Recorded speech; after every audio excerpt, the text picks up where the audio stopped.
মায়ের গোপন কথাগুলো কিভাবে জানবো, কিভাবেই বা সাবিহার মাকে জানাবো? আমার মাথা কাজ করা বন্ধ করে দিয়েছে। কি করব আমি এখন? একমাত্র ওই ডায়েরিটাই ছিল সব কিছু জানার উপায়, কিন্তু ওটা কে নেবে? এই ঘরে কে এসেছে? আমি তো কিছুই জানি না। কাউকে জিজ্ঞেস করার অধিকারও আমার নেই। কোনো উপায় না পেয়ে আমি ফ্লোরে বসে কাঁদতে লাগলাম। এই, তুমি কাঁদছো কেন?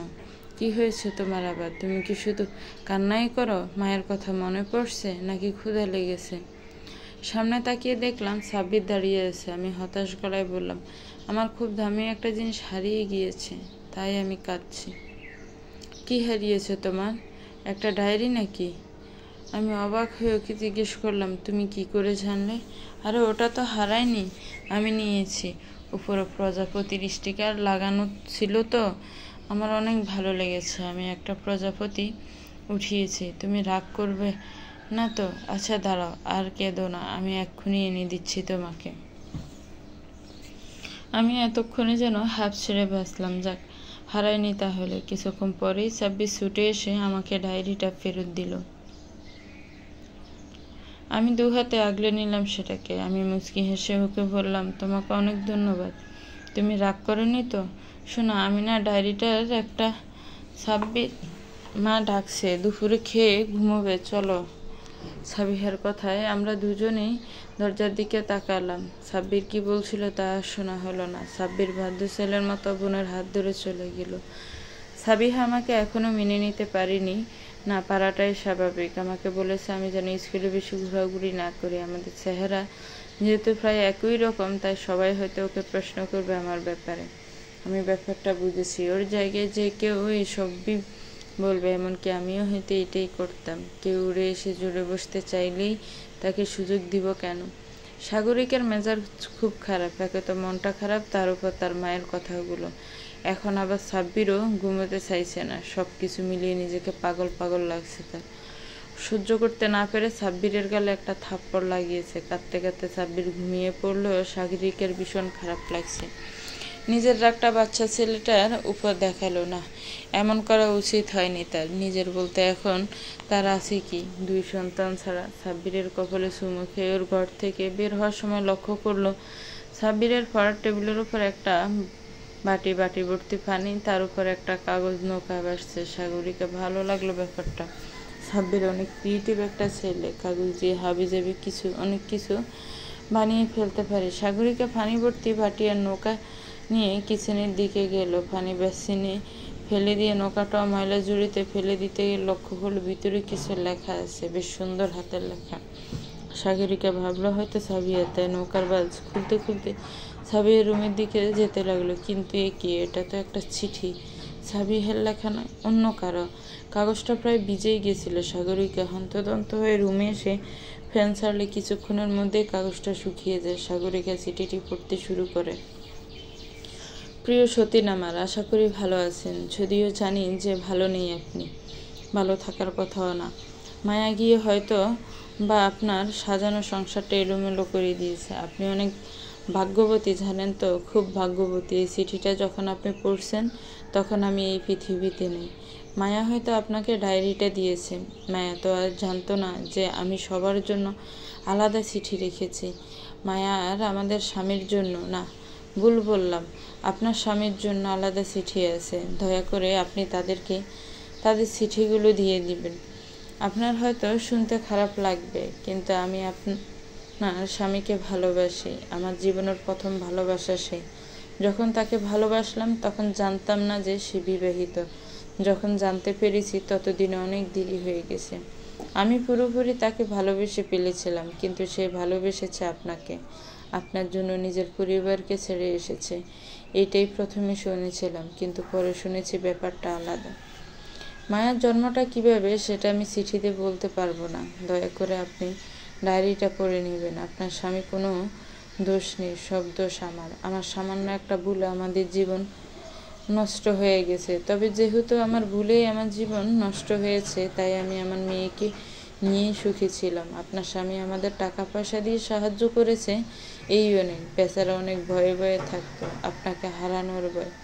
আপনি তো একজন মা, আপনিও প্রেগনেন্সির জার্নিটা করেছেন। জানেন তো মেয়েদের কত কষ্ট হয় এই সময়টাতে? আমারও হয়েছে।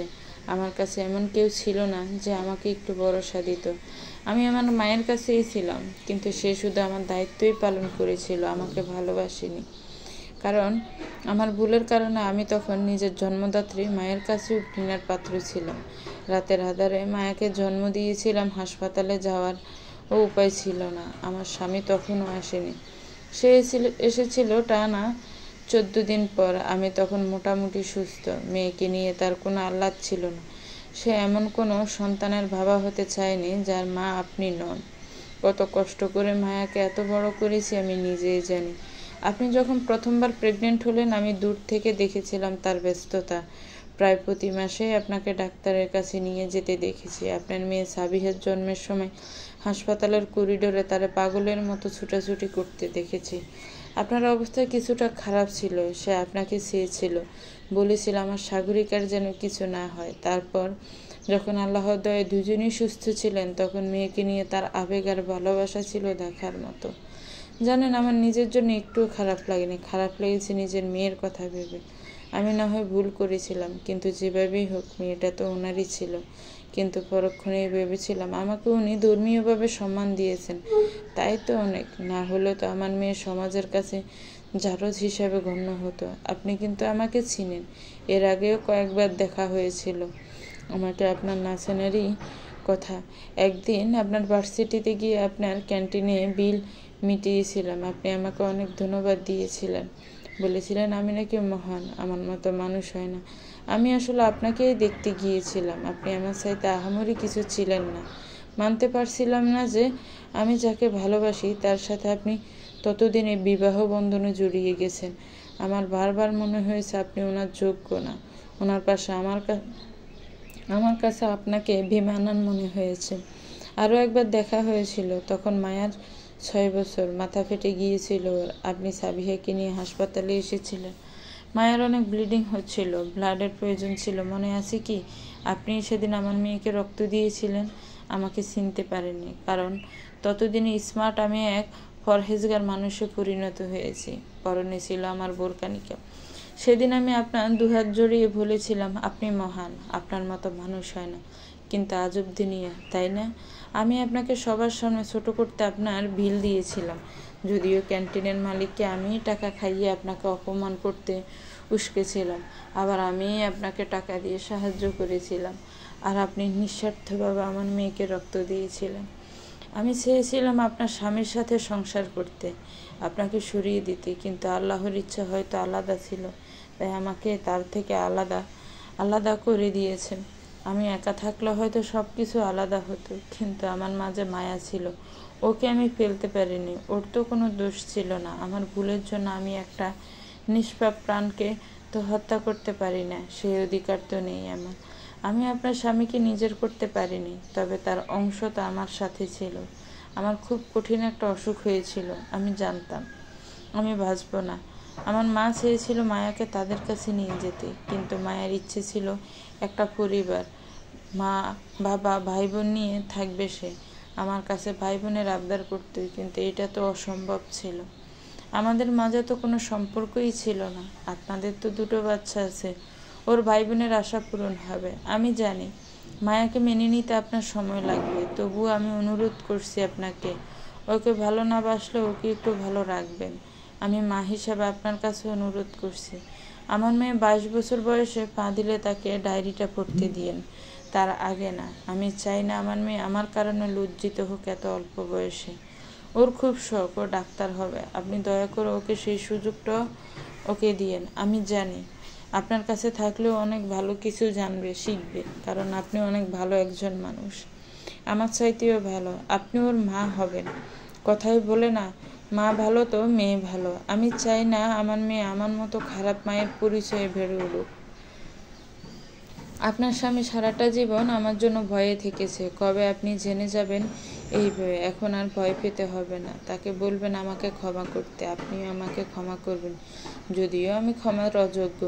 মায়াকে দেখে রাখবেন, আর মায়ার বাবাকেও। তাকে বলবেন আমি সত্যিই তাকে ভালোবেসেছিলাম, সে আমাকে শেষ সময়ে এসে ডিভোর্স দিয়েছেন। আমি ভেবেছিলাম এই জীবনে না হোক, পরকালে আমি হয়তো তাকে পাবো, কিন্তু উনি সেই পথও খোলা রাখেনি। তবুও তাকে বলবেন এই অভাগী তাকে সত্যিই ভালোবেসেছিল। ইতি মায়ার মা। চিঠিটা পড়ে স্তব্ধ হয়ে গেল সাগরিকা। তার মানে আসলে রিজভির কোনো দোষ নেই। না, তাকে সবটা জানতে হবে। মায়ের কাছে যে ডায়েরিটা আছে সেটা নিতে হবে। আমি ডায়েরিটা হাতে পাওয়ার পর নিশ্চিত মনে গোসলে ঢুকেছিলাম। তবে যাওয়ার আগে ডায়েরিটা ব্যাগের ভিতরে রেখেছিলাম, যাতে আবার কেউ নিয়ে না যায়। গোসল থেকে বের হয়েও আমার চক্ষু ছানা ভরা। সাবিহার মা এসেছেন আমার রুমে। বাবা এখন বাসায় নেই। এখন কেউ নেই, আমার সাথে খারাপ ব্যবহার করবেন। আমার ভীষণ ক্ষুধা পেয়েছে। এখন খেতে দিবে কে আমাকে? আমি ওনাকে দেখে আমতা আমতা করে বললাম, আপনি এখানে? তোমার মায়ের ডায়েরিটা নিতে এসেছে। ওটা তো তোমার মা আমার জন্যই পাঠিয়েছেন, তাই না? আমি অবাক হয়ে গেলাম। মায়ের ডায়েরির কথা উনি কিভাবে জানলেন? তবে আমি আর কথা না বাড়িয়ে ওনার হাতে ডায়েরিটা দিয়ে দিলাম। উনি চলে যাওয়ার সময় আমার দিকে তাকিয়ে বললেন, টেবিলে তোমার খাবার দেওয়া আছে, চাইলে এখানে এনেও খেতে পারো, আবার টেবিলে বসেও খেতে পারো মায়া। উনি মুচকি হেসে আমার রুম থেকে চলে গেল। আমার খুব ভালো লাগলো। এই প্রথম উনি আমার দিকে তাকিয়ে হেসে কথাগুলো বলল। অল্পতেই বেশ ভালো লাগলো আমার। আমি খুশি মনে টেবিলে খেতে গেলাম। কিন্তু আমি যদি জানতাম টেবিলে বসে খাবার অপরাধে আমাকে এতটা অপমান সহ্য করতে হবে, তবে সেখানে খাওয়া তো দূর, আমি সেখানে যেতামও না। বইগুলোর দিকে তাকিয়ে আছি, পড়তে ইচ্ছে করছে না। মা বেঁচে থাকতে গত বছরই আমাকে সব গুরুত্বপূর্ণ পয়েন্ট নোট করে দিয়েছে। আমার বইগুলোতে মায়ের হাতের ছোঁয়া আছে। আমি আলতো করে বইগুলোতে হাত ভুলালাম। আমি এখানে এতটাই ভারতী, কিন্তু আমার মায়ের কাছে আমি সবই ছিলাম। গতকাল এই বাড়িতে আসার পর থেকে আমি অনেক অপমানের শিকার হয়েছি, কিন্তু আজ শুধুমাত্র টেবিলে বসে খাওয়ার অপরাধে এত কথা শুনতে হবে ভাবিনি। সাবিহা আমাকে সহ্য করতে পারে না, আমি জানি। এটা স্বাভাবিক বিষয়, কিন্তু কেউ খাবার মুখে দেওয়ার পর কিভাবে এত বাজে কথা বলতে পারে? সাবিহার মা তখন ওয়াশরুমে গোসল করছিল। আমি চাইলেও ওকে কিছুই বলতে পারিনি। নিজের খাবারটা নীরবে শেষ করে এসেছি, কারণ আমি জানি আমার খাওয়া বা না খাওয়ার কারো কিছু যায় আসে না। এখানে কেউ আমার ভালো মন্দের খবর নেবে না। দরজায় কড়া নাড়ার শব্দে সেদিকে তাকিয়ে দেখলাম বাবা এসেছে। আসবো মা? এসো বাবা। স্কুল কেমন কাটলো? বন্ধু হয়েছে কোনো? হ্যাঁ হয়েছে কয়েকজন। রাতের খাবার খেয়েছো? একটু সময় বাবা নীরব থেকে বলল, সাবিয়া তোমার সাথে খারাপ ব্যবহার করেছে। আমি কিছু না বলে মাথা নিচু করে রইলাম। বাবা আমার হাত ধরে বলল, সন্তান হচ্ছে বাবা মায়ের ভালোবাসার চিহ্ন। সাবিহার সাব্বিরও আমার আর ওদের মায়ের ভালোবাসার চিহ্ন। কিন্তু তুমি আলাদা। আমি জানি তোমার খারাপ লাগবে কথাগুলো শুনতে, কিন্তু তোমার মা যা করেছে সেটা জানলে মেয়ে হয়তো তুমি তাকে ক্ষমা করবে, কিন্তু আমি একজন নারী হয়ে ক্ষমা করতে পারবেন না। আমি ওদের জিজ্ঞেস করলাম, আমার মা কি করেছিল বাবা? বলো না আমাকে। তোমার জানার বয়স এখনো হয়নি, সময় হলে তোমাকে জানাবো। তুমি এখানে এসেছো, সেজন্য যেমন তোমাকে সাফার করতে হচ্ছে, তেমনিভাবে সাবিহা সাব্বিরকেও সাফার করতে হবে। ওদেরকে কিভাবে? কেউ যদি ওদেরকে তোমার ব্যাপারে জিজ্ঞেস করো, ওরা কি জবাব দিবে? বলবে তুমি ওদের বোন। কিন্তু এত বড় বোন হুট করে আসলো কই থেকে? সবাই আমার চরিত্র নিয়েও প্রশ্ন তুলবে। ওরা এখানে বেড়ে উঠেছে, স্কুলের সবাই যখন ওদের জিজ্ঞেস করবে, ওরা কি জবাব দিবে? সাব্বির তো ছোট, ওর সাথের মানুষগুলোও ছোট। ওরা সহজে মেনে নিলেও সাবিহার সাথে চলা মানুষগুলো মানবে না। আজকে আমাকে সাবিহার ফ্রেন্ডের মা স্কুল থেকে বের হওয়ার সময় তোমার কথা জিজ্ঞেস করেছে। আমি শুধু বলেছি আমার মেয়ে, আর কিছু বলার সুযোগ দেইনি আমি ওনাকে। কিন্তু এভাবে কতদিন? তুমি তো আমারই মেয়ে। আমি তো তোমাকে সারা জীবন রুমে বন্ধ করে রাখতে পারবো না, তাই না? একদিন না একদিন তোমাকে সবার সাথে পরিচয় করিয়ে দিতে হবেই আমাকে। আমি সাবিয়াকে বুঝিয়ে বলবো, কিন্তু তোমাকেও বুঝতে হবে, ওদেরকে সময় দিতে হবে, বুঝলে? আমি নীরবে মাথা জাকালাম। তোমার কোনো জিনিস লাগবে? না, সবই আছে আমার। কোনো কিছু লাগলে আমাকে বলো, কেমন? আচ্ছা। বাবা চলেই যাচ্ছিল, আবার ঘুরে আমার দিকে তাকিয়ে ইতস্ত করে বলল, কোনো কিছু লাগলে যদি আমি না থাকি তবে সাবিহার মাকে বলো, কেমন? আমি হেসে বললাম, আচ্ছা। সারা জীবন ধরে আমি যাকে খুঁজেছি আজ আমি তাকে পেয়েছি, একদম কাছে। সারা জীবনে অনেক ছেলের সাথে বন্ধুত্ব হয়েছে আমার, সবাই আমাকে চেয়েছে, আমাকে পাওয়ার জন্য কি কি করেছে তার হিসেব নেই, কিন্তু আমার এমন পুরুষ মানুষ ভালো লাগে না। কেন কেউ নিজেকে এত ঠুনকোভাবে দেখবে? কেন কেউ আমার জন্য জীবন দেবে যখন আশেপাশের মানুষের প্রতি আমার কোনো অনুভূতিই নেই? পুরুষ মানুষ তো হবে চরম ব্যক্তিত্বের অধিকারী, কেন তার ইগো ঠুনকো হবে? ভাবিনি। ছেলে মানুষ হিসেবে যাকে আমার বোনের টিচার হিসেবে মানতেই পারিনি তার প্রেমে পড়ে গেছি। কোনো সময় কারো প্রেমে পড়িনি, কাউকে ভালোবাসতে পারিনি, কাউকে ভালো লাগেও নেই, কিন্তু এইবার সব কিছুর সমাপ্তি। আমার জীবনেও প্রেম এসেছে। উফ, আমি স্বপ্ন দেখছি না তো? সিমটি কাটবো নিজেকে? আচ্ছা, আমি কি পাগল হয়ে গিয়েছি? আচ্ছা, নিজের হাতে খাবার বানিয়েছি, কোনো সময় নিজের জন্য খাবার বানাইনি, সেই আমি আজ তার জন্য ঘরে ঢুকেছি। সে জাল জাতীয় খাবার ভালোবাসে, কিন্তু আমি মিষ্টি ভালোবাসি। এখন থেকে ঝাল খাবার খাওয়ার অভ্যেস করছি, না হলে তার সাথে সংসার করবে কিভাবে? সে বলেছে আমার রান্না ভালোই লেগেছে, তাকে দেওয়া সবটুকু খাবার শেষ করেছি, একটুও বাকি রাখিনি। বলেছে অনেক ভালো হয়েছে খাবার, কিন্তু আমি খেয়ে দেখেছি অনেক বেশি লবণ হয়েছে। সে আমার মন রাখতে ভালো বলেছে, আমার চেষ্টাটা দেখেছে, তার মানে কি সেও আমাকে ভালোবাসে? আমার হাত অনেকটা পুড়ে গেছে, তবুও আমি খুশি। সে আমার হাতের রান্নার কদর করেছে, আমি ধীরে ধীরে তার মায়ায় জড়িয়ে যাচ্ছি। সে নাকি কচু পাতার রং ভালোবাসে, কাল শাড়ি পরবো কচু পাতা রঙের। ইস, কেন সে আরেকটু থাকে না? আমার বোনটাও কেন তাকে আরেকটু পড়ানোর জন্য জোরাজুরি করে না? সেটুকু হলে তো আমি তাকে মন ভরে দেখতে পারতাম। আজ শাড়ি পরেছিলাম, সে আমাকে দরজা খোলার সময় একবার দেখেই আর আমার দিকে ঘুরেও তাকায়নি। সে কেন আমাকে আর একবারের জন্য দেখলো না? আমাকে কি তবে তার ভালো লাগেনি? তা কি করে হয়? আমাকে ভালো না লাগার তো কিছু নেই, আমার ব্যবহারে তো তার বোঝা উচিত যে আমি তাকে ভালোবাসি। তাহলে সে কেন বাসবে না ভালো আমায়? নাকি আমার দিকে তাকিয়ে থাকলে সে আমার প্রপোজই করে দিত, তাই বলে কি সে পাত্তা দেয়নি? আর বাড়িতে বাবা মা বোন সবাই ছিল, সবার সামনে লজ্জা পাবে বলেই কি? হ্যাঁ, তাই হবে হয়তো, তা না হলে কি আর কালকে আমার নুনে পড়া খাবারকে ভালো বলতো? কি করছো সাগরিকা? রিজবির প্রশ্নে সাগরিকার হুঁশ ফিরে আসে। ডায়েরিটা নিঃশব্দে ডয়ারে রেখে তার দিকে তাকিয়ে বলে, তেমন কিছু না। তুমি তো শোয়ার আগে কখনোই কিছু পড়ো না, তাহলে আজ কি পড়েছিল ওটা? তেমন কিছু না, বাচ্চারা ঘুমিয়েছে। সবাই ঘুমিয়ে পড়েছে। কিছুক্ষণ কারো মুখেই কোনো কথা নেই। সাগরিকাই আবার বলে, আজ পাশের ফ্ল্যাটের ভাবি এসেছিল, মায়ের কথা জিজ্ঞেস করলো। আমি তেমন কিছু বলিনি, তোমার সাথে আলোচনা করা উচিত। কি বলবো সবাইকে? আমি বলবে আমাদের মেয়ে। ও তো আমার মেয়ে নয়। তাহলে কেন আমি ওকে মেয়ে বলে পরিচয় করাবো সবার সামনে? রিজভি কোনো কিছু বলল না। সাগরিক একটু থেমে আবার জিজ্ঞাসা করলো, মায়ার মা কোথায়? মরে গেছে। কিভাবে মারা গেছে? অসুস্থ ছিল, আর ওর হায়াত অতটুকুই ছিল, আল্লাহ নিয়ে গেছে। তোমাদের পরিচয় কোথা থেকে? সাগরিকা, আমি একবার বলেছি তোমাকে, আমি বলতে পারবো না, আমার পক্ষে সম্ভব নয় বলা। তুমি যখন সব কিছু জানবে তখন আমাকে জিজ্ঞেস করো। সাগরিকা ইচ্ছে হলো একবার সব কিছু বলে দিতে, কিন্তু বলল না। ডায়েরিটা পড়া শেষ না করে সে কাউকে কিছু বলবে না, চিঠিও কাউকে দিবে না। ডায়েরিটা শেষ করেই সে তাদেরকে দিবে। রিজভি নিচু গলায় আবার বলল, সাগরিকা, মায়া মেয়ে মানুষ, যথেষ্ট বড় হয়েছে। আমি ওর বাবা হলেও ওর সাথে আমার ওই রকম সখ্যতা নেই। মেয়েদের অনেক কিছুই প্রয়োজন হয়। আমাকে হয়তো মুখ ফুটে লজ্জায় বলতে পারবে না, তোমাকেও হয়তো বলবে না। তুমি দয়া করে এই বিষয়টা একটু দেখো।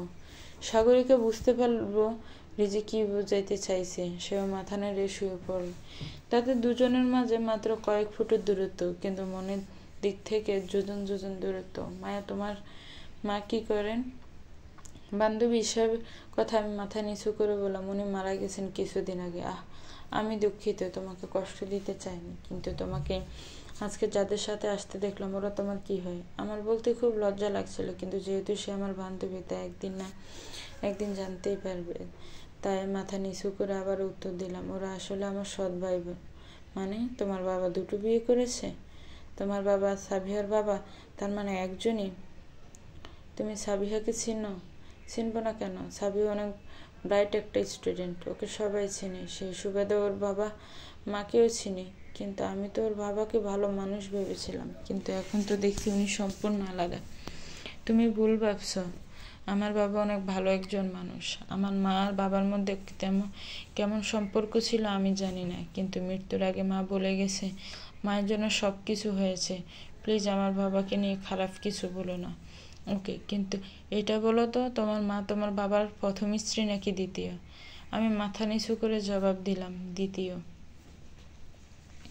এসে আর কিছুই বলল না এই ব্যাপারে। আমি ওকে অনুরোধ করলাম কাউকে যেন এসব ব্যাপারে কোনো কিছু না জানে। ও আমাকে আশ্বস্ত করেছে আমার মায়ের জন্য মন খারাপ না করে তার জন্য আল্লাহর দরবারে তার শান্তি কামনা করতে বলল। আমার মেয়েটাকে ভীষণ ভালো লেগেছে। হয়েছে তো তোমার শান্তি এবার? এখানে আসার উদ্দেশ্য পরিপূর্ণ? স্কুল থেকে বাসায় ফিরে সাবিহা কাঁধের ব্যাগটা ছুঁড়ে ফেলে দিয়ে আমার দিকে তাকিয়ে কথাগুলো বলল। আমি আমতা আমতা করে বললাম, কি করেছি আমি? জানো না তুমি? কিছুই জানো না তুমি? সবসময় এত ভালো মানুষের ভাব ধরে থাকো কেন? আরে কি করেছি আমি, সেটা তো বলো। আজকে তুমি ক্লাস থেকে বের হয়েছিলে কেন বলো? তোমাকে দেখে সবাই তোমার কথা আমাকে জিজ্ঞেস করেছে। কি বলতাম আমি? আমি কিছুই বলিনি, কিছুই বলতে পারিনি। সবাই নিজেরাই নিজেদের মতো করে ভেবে নিয়েছে। জানো বাবাকে সবাই কি বলেছে? জানো কি বলেছে? বলেছে আমার বাবা নাকি চরিত্রহীন। আমার বাবা নাকি তোমার মাকে পাশিয়ে বিয়ে করেছে, তারপর তোমাদের খবর রাখেনি। সবাই আমার বাবাকে বলেছে। আমার বাবা কি এমন বলো? তোমাকে বলেছিলাম না রুম থেকে বের না হতে? বলিনি তোমাকে? কেন বের হয়েছিলেন বলো? আমি কি বলবো ভেবে পেলাম না। সাবিয়া হয়তো আরও কিছু বলতো, কিন্তু তার আগে ওর মা এসে ওকে থামিয়ে ওকে রুমে নিয়ে যায়। ওকে ভীষণভাবে শান্ত করেছে আমি জানি না, কিন্তু আমার ভীষণ রাগ লাগলো। আমিও তো এমন কথার সম্মুখীন হয়েছি। আমি কার কাছে নিজের কষ্টের কথা বলবো? ভীষণ অভিমানও হলো। তাই হয়তো সাবিহার মা রুম থেকে বের হতে আমি ঠোঁট ফুলিয়ে বিচার দিয়ে বললাম, সাবিহা আমার সাথে এমন করে কেন? আমি কি ক্ষতি করেছি ওর? আপনি ওকে বোঝান না কেন কিছু? সাবিহার মাও হয়তো আমার থেকে এমন কিছু আশা করেননি। উনি কিছু মুহূর্ত পরেই বললেন, তোমার মায়ের কারণে আমি নিজের স্বামীকে হারাচ্ছি ধীরে ধীরে। এখন তোমার কারণে তো আমি আমার মেয়েকে হারাতে পারবো না। আমাকে ক্ষমা করো মায়া। আমি স্থানুর মতো দাঁড়িয়ে রইলাম। আমার নিজের কাছেও আমার করা প্রশ্নটা যুক্তিহীন লাগলো। নিজের এই চরম অসহায়ত্বের মাঝেও হাসি পেল। উনি কি আমার মা নাকি যে আমার অনুভূতির কদর করবেন? এখানে এসেছে প্রায় 15 দিনের মতো হয়ে গেছে। বাবা আর সাব্বিরের সাথে সখ্যতা গড়ে উঠলেও সাবিহের সাথে অবস্থা দিন দিন খারাপ হচ্ছে। ওদের মায়ের সাথে সম্পর্ক মোটামুটি, আমার সাথে খারাপ ব্যবহার না করলে ভালোও বাসেন না। আমি অবশ্য ওনার ভালোবাসা আশাও করি না, কারণ সেটা আশা করার অধিকার আমার নেই। ওনাকে এখন আম্মা ডাকি।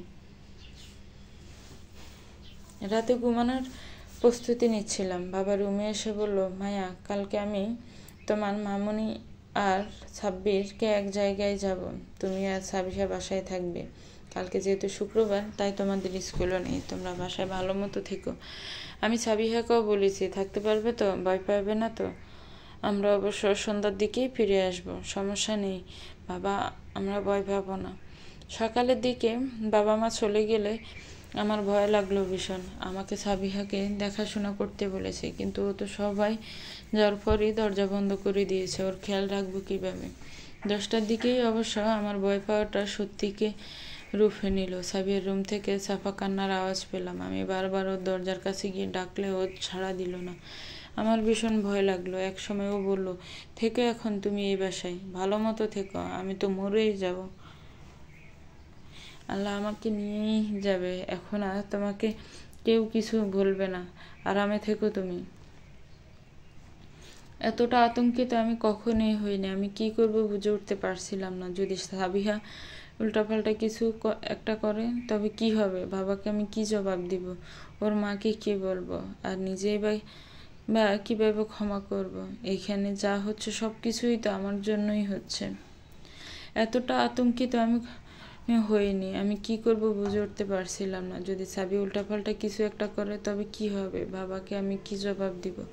ওর মাকে কি বলবো? আর নিজেকেই বা কিভাবে ক্ষমা করব? এখানে যা হচ্ছে সব কিছুই তো আমার জন্য হচ্ছে। আমি বারবার দরজাটা ধাক্কা দিতে থাকলাম। প্রায় 20 মিনিট পরও দরজা খুলে দিল। আমি অবাক হয়ে দেখলাম কেঁদেও চোখ মুখ লাল করে ফেলেছে। কি হয়েছে তোমার? কাঁদছো কেন? আমি তো মারা যাচ্ছি। কাঁদবো না কেন? বাবা তো এখন তোমার একারই হয়ে যাবে। তোমার তো খুশি হওয়ার কথা। তুমি আমার দরজা ধাক্কাচ্ছ কেন? আরে বাবা হয়েছে কি সেটা তো বলো। তোমাকে কেন বলবো? আমি মাকে বলবো। মাকে কল দিয়েছিলাম, মা কল ধরেনি। বাবাকেও দিয়েছিলাম, বাবাও ধরেনি। তোমার কাছে বাবার নাম্বার আছে? বাবাকে কল দিবে? তুমি দিলে হয়তো বাবা ধরবে। আচ্ছা ঠিক আছে, দিব। দাঁড়াও এখানে, আমি আমার ফোন নিয়ে আসছি। আমি ফোন নিয়ে যখন আবার সাবিহের রুমে ফিরে আসলাম, দেখলাম ওর রুমে নেই। আমি আবারও ভয় পেলাম। ওর রুমের সাথে বারান্দা ছিল, সেখানে উকি দিয়ে দেখলাম ও নেই। আমি ভয়ে ওর রুম থেকে বের হয়ে অন্য রুমে যাবে, তখনই দেখি ওয়াশরুম থেকে বের হচ্ছে। আমাকে দেখিয়ে বলল, বাবাকে কল দিয়েছিলে? না, দাঁড়াও দিচ্ছি। আমি মোবাইল হাতে নিয়ে পায়চারি করছিলাম। ও তখন টেবিলের এক কোণে হেলান দিয়ে দাঁড়িয়ে রইল। কি হলো? ফোন ধরছে না? ধরছে না সাবিহা। দাঁড়াও, আমি আরো কয়েকবার ট্রাই করি। ধরবে না আমি জানি, এখন বিজি আছে। এই সময় ওরা ফোন ধরে না। আমি অবাক হয়ে জিজ্ঞেস করলাম, তুমি জানো ওরা কোথায় গেছে? ও মুখ গোমড়া করে বলল, কোথায় গেছে? ও ভ্রু কুঁচকে বলল, আমি তোমাকে কেন বলবো? তোমার বাবা তোমাকে বলে যায়নি? বলেনি প্রতি মাসে এই সময় কোথায় যায় ওরা? না, আমাকে তো কিছুই বলেনি। আচ্ছা ঠিক আছে, তুমি আমাকে বলো যে তোমার হয়েছেটা কি? খারাপ লাগছে তোমার? ব্যথা লাগছে কোথাও? সাবিয়া কিছু বলতেই যাচ্ছিল, কিন্তু আবার ওয়াশরুমের দিকে ছুটে গেল। কিছু সময় পর আবার বের হলো। আমি এবার ওকে শক্ত করে ধরে বললাম, সাবিহা কি হয়েছে আমাকে বলো। না বললে কিন্তু আমি স্কুলে গিয়ে আবার বাইরে বের হব। তখন ভালো লাগবে তোমার? সাবিহা আমার দিকে বিস্ফোরিত চোখে তাকালো। আমার থেকে এত কঠিন কথা হয়তো সে আশা করেনি। বয়ার্ত গলায় বলল, তুমি বের হলেই কি আর না হলেই কি? আমি তো মরেই যাচ্ছি, আর তো কেউ আমাকে বাজে কথা বলবে না। আমার ধৈর্যের বাঁধ ভেঙে গেল। আমি চোখে মুখে বিরক্তি এনে বললাম, তুমি কই মারা যাচ্ছ? আমি তো দেখছি তুমি ভালোই আছো, ভালো মতো হাঁটছো। দূরে ওয়াশরুমে গেলে তোমার শরীরে কোনো আঘাত নেই, ব্যথা নেই, রক্ত নেই, তাহলে তুমি মারা যাচ্ছ কীভাবে? সাবিহা এবার হাউমাউ করে কাঁদতে কাঁদতে আমাকে জড়িয়ে ধরে বলল, রক্ত আছে, আল্লাহ আমাকে নিয়ে যাচ্ছেন। একটু একটু করে সব রক্ত বের হয়ে যাচ্ছে শরীর থেকে। এটুকু বলে ফ্রকটা সরিয়ে সালোয়ারটা দেখালো আমাকে। আমি ভাবতেও পারিনি ও আমাকে এইভাবে কখনো জড়িয়ে ধরবে। যে সারাদিন আমার মুখ না দেখলে ভালো থাকে, সে কিনা আমাকে জড়িয়ে ধরলো। ওর মুখের দিকে তাকিয়ে বেশ মায়া লাগলো। ও এখনো কেঁদেই চলেছে বাচ্চাদের মতো। আমি ওকে শক্ত করে জড়িয়ে ধরে বললাম, তুমি এই জন্যই কাঁদছ? আরে এটা তো তেমন কিছুই না, এটা সব মেয়েদেরই হয়। এটা হলে তুমি মরে যাচ্ছ না আমার মিষ্টি বোন। ও দু হাতে চোখ মুছে বললাম, আমি মারা যাচ্ছি না? সবারই হয় এটা।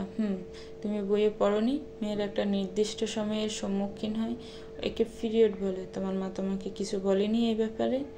সাবিহার এবার একে একে সব মনে পড়ে। ওর মা ওকে এই ব্যাপারে বলেছে, স্কুলের মিসরাও বলেছে, সে বইও পড়েছে। তাও কিভাবে ভুল করলো সে? মায়ের সামনে এইবার সে বেশ লজ্জায় পড়ে গেল। সে মায়া সেটা বুঝতে পেরে বলল, লজ্জা পেতে হবে না আমার বোন, যেহেতু তোমার মা এখানে নেই, আমি তোমার দেখাশোনা করব। তুমি একটু বসো, আমি কয়েকটা জিনিস নিয়ে আসছি। আচ্ছা তাড়াতাড়ি এসো। আমি আমার রুমে এসে প্রয়োজনীয় জিনিস বের করতে করতে ভাবলাম, আসলে সবাই সময়ের কাছে অসহায়। ওর মায়ের সময় এখানে থাকলে কি আর আমাকে এই বিষয়টা শেয়ার করতো, নাকি এভাবে আমাকে জড়িয়ে ধরতো? যাক, তবুও একদিক দিয়ে ভালো হলো, একটা দিন তো ভালো মতো থাকছে মেয়েটা। আমাকে বলো তো, বাবা মা কোথায় গেছে? সিদ্ধ ডিমে কামড় দিয়ে আর চোখে আমার দিকে তাকিয়ে সাবিয়ে বলল, বলবো, কিন্তু কথা দিতে হবে তোমায়, কাউকে কিছু বলবে না এই ব্যাপারে। পারবে ব্যাপারটা গোপন রাখতে?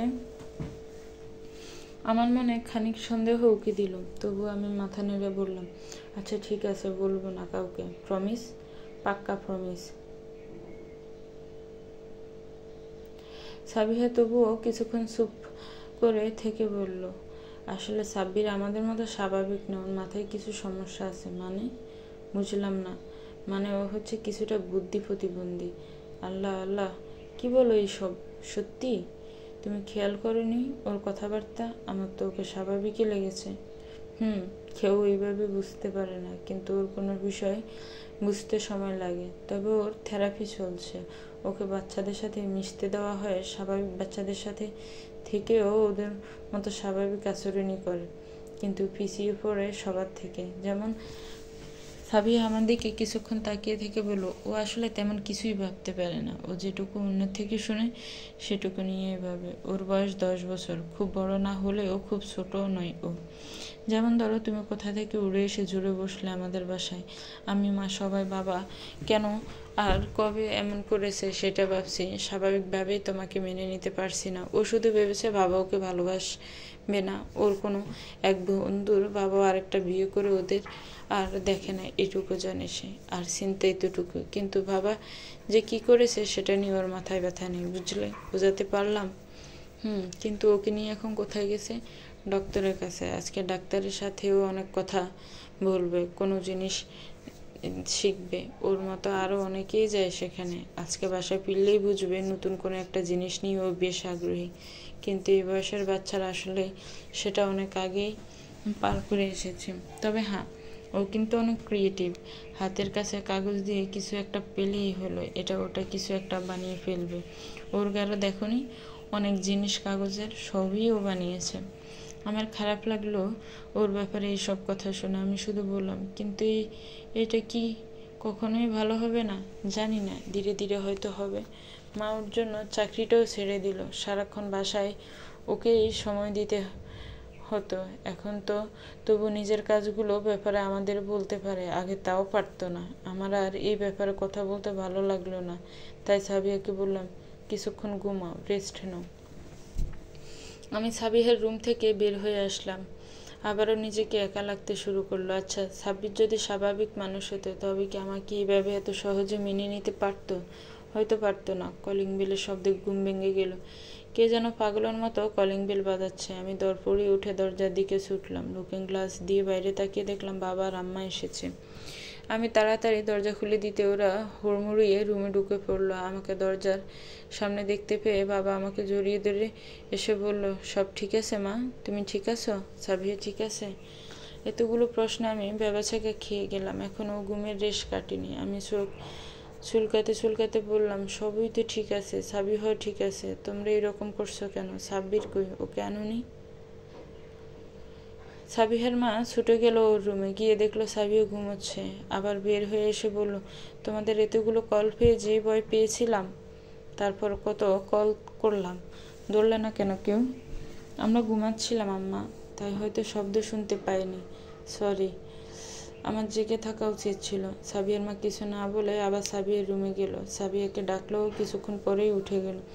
ঘুম ভেঙে সামনে মাকে পেয়ে হাউমাউ করে কান্না করতে লাগলো আর বলল, আজকে আমাকে রেখে গেলে কেন? আমি তো মরেই যাচ্ছিলাম ভয়ে। আজকেই কেন রেখে গেলে মা? আমি সাবিহার আওয়াজ পেয়ে রুমে গিয়ে সাবিহার মায়ের কাছে গিয়ে খুব আস্তে আস্তে বললাম, ওর পিরিয়ড হয়েছে আম্মা। বেচারি অনেক ভয় পেয়ে গিয়েছিল, ভেবেছে সব রক্ত শেষ হয়েও মারা যাবে। বাবা নিজের রুম থেকে হন্তদন্ত হয়ে বের হয়ে এসে বলল, কি হয়েছে মা, কাঁদছো কেন? ভয় পেয়েছো? স্বপ্নে বাজু কিছু দেখেছো? সাবিয়া হয়তো কিছুই বলতেই যাচ্ছিল, কিন্তু তার আগে আম্মা ওকে থামিয়ে বাবার দিকে তাকিয়ে বলল, তুমি যাও তো, সাব্বিরকে নিয়ে এসো, না হলে নিজের ঘরে যাও, আমি একটু পর আসছি। বাবা আমাদের তিনজনের দিকে তাকিয়ে থেকে চলে গেল। আমার কেমন যেন লজ্জা লাগলো বাবার সামনে। এই ব্যাপারটা আসলেই যেন লজ্জার। আম্মা সাবিয়াকে জড়িয়ে ধরে বলল, এটা কোনো রোগ না মা, তোমাকে তো আগেই বলেছিলাম, সব কিছুই বুঝিয়েছিলাম, তেমন মনে ছিল না। না মা, কিছুই মনে ছিল না, তুমি বাবা কেউ ছিলে না, খুব ঘাবড়ে গিয়েছিলাম। ভাগ্যিস মাহাফু ছিল, না হলে তো আমি ভয় পেয়েই মারা যেতাম। চমকে উঠলাম আমি। কি বলল সাবিহা? মায়া আপু? ভাবা যায়, আজ সকালে আমার মুখ দেখে যে দরজা বন্ধ করে দিয়েছিল, সে এখন আমাকে আপু ডাকছে। আম্মাকে এখনো অনেক কিছু বলছে এই ব্যাপারে। আমি ধীরে ধীরে নিজের রুমে চলে এলাম। মায়ের কথা মনে পড়ছে। আমার প্রথম পিরিয়ডে মা আমাকে এইভাবে সাহস দিয়েছিল, আমাকে দু হাতে বুকে আঁকড়ে ধরেছিল, আমাকে বারবার বলেছিল এটা নাকি আশীর্বাদ, সব মেয়েদের জন্যই। দ্বিতীয়বারের মতো কলিং বেল বাজলে আমি আবারও গিয়ে দরজা খুললাম। দেখলাম বাবার হাতে একটা কেকের প্যাকেট আর কিছু শপিং ব্যাগ, আর সাব্বিরের হাতে একটা গাছ, অপরাজিতা ফুল গাছ। সেটা আমাকে দেখেই আমার দিকে গাছটা বাড়িয়ে দিয়ে বলল, তুমি কি জানো গাছটা আমাদের কত উপকার করে? পৃথিবীতে গাছ না থাকলে কি হতো, আমরা কেউ বাঁচতাম না জানো। আমাদের উচিত তাই বেশি বেশি গাছপালা লাগানো। তাই তো আমি এই গাছটা এনেছি, সুন্দর না? সাবিয়ার কথার সত্যতা মিলল। রাতে ঘুমানোর আগ মুহূর্ত পর্যন্ত সাব্বির গাছ নিয়েই কথা বলতে লাগলো অনর্গল। আমার কিছুটা খারাপই লাগলো। রাতে খাওয়ার আগে বাবা সবাইকে ড্রয়িং রুমে ডাকলো। দুটো শপিং ব্যাগ আর কেক নিয়ে দেখলাম বাবা বসে আছে। সাবিহা এলে ওকে বলল, তুমি আজ আরেকটা জীবনে পা দিয়েছ আমার মা। নতুন কিছু অপেক্ষা করছে তোমার জন্য সামনে। নতুন আবেগ অনুভূতির জন্ম নেবে মনে, যেগুলোর অনেক কিছুই তোমার জন্য ভালো, আবার অনেক কিছুই ক্ষতি করে। এই বয়সে আবেগটা বেশি হয়। অনেকে আবেগের বসে ভুলভাল সিদ্ধান্ত নিয়ে বসে, আর ফলে তার ফল সারা জীবন ধরে ভুগতে হয়, বুঝলে? এর জন্য তোমার কাজ হবে বলো তো, কোনো কিছুই আমাদের থেকে লুকাবে না। কোনো ব্যাপার, সেটা হোক বড় কিংবা ছোট, আমাদের জানাবে। আবেগের বশে কোনো ভুল সিদ্ধান্ত নিবে না কখনোই। আমরা তোমার সিদ্ধান্তকে সম্মান করব, তবে মনে রেখো আমরা যা করব তোমার ভালোর জন্যই করব। সাবিয়া মুখ উঁচু করে হেসে বলল, বুঝতে পেরেছি বাবা, এই তো আমার সোনা মা। না, এখন এসো, কেকটা কেটে ফেলো তো। সাবিহা কেকের প্যাকেট থেকে কেকটা বের করলো। উপরে লেখা, have a safe journey Sabiha আনন্দের সাথে কেক কাটলো। আম্মা বাবা সাব্বিরকে খাওয়ালো, সব শেষে আমাকেও হাসি মুখে তুলে দিল। আদম সন্তান যে সত্যি শয়তানের কারণে হিংসার বশবর্তী হয়, নিজেকে না দেখলে হয়তো বুঝতাম না। বাবার দিকে আশ্চর্য কড়া দৃষ্টিতে তাকিয়ে ভাবলাম, আমার আর মায়ের জন্য কি করেছে সে। মানলাম আমার মা ভুল করেছে, কিন্তু আমার কি দোষ? আমি তো কোনো দোষ করিনি, আমাকে কেন তাহলে সব কিছু থেকে বঞ্চিত করা হয়েছে? তো ভিউয়ার্স, গল্পটা কেমন লেগেছে একটু কমেন্টস করে জানাবেন। গল্পটার পরবর্তী পার্ট খুব শীঘ্রই আসবে। গল্পটা ভালো লাগলে একটি কমেন্টস করবেন, লাইক করবেন, গল্পটাকে শেয়ার করবেন, আর আমার চ্যানেলটাকে প্লিজ সাবস্ক্রাইব করবেন। যারা অলরেডি করেছেন তাদেরকে অনেক অনেক ধন্যবাদ।